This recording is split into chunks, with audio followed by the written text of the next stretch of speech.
gekwa ntị nke bụ eziokwu ka m chọrọ ịgbakọ gị ugbu a. Ejighị ike eme ụwa maka na nwayọọ nwayọọ ka eji aracha ofe dị ọkụ maka na ihe dị ọkụ ga-emechakwa jụọ oyi. Ejighị ike eme ụwa nwanne m maka na ndidi bụ ije n'ụwa. Ebe ahụ onye ji ọsọ ruru onye ije ga-emecha rurukwa ebe ahụ maka na onye ji nwayọọ anaghị ebere ahụ. Ejighị ike eme ụwa nwoke ọma n'ihi na nkịta nwere ndidi na-eri azụ ukpo. Ọ dịghị mma taa, ọ ga-adịrịrị mma echi n'ihi na olileanya dị.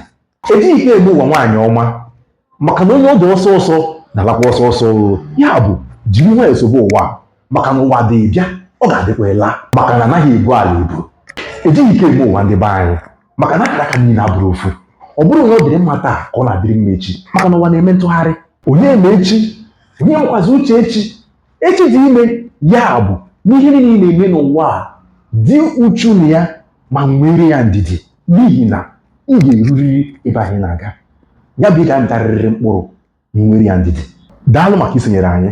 Aha m bụ Onowu Ezeugo Chinyere. Pịa akara mgbịrịgba a ma ndị Igbo na-akpọ sọbskripshọn.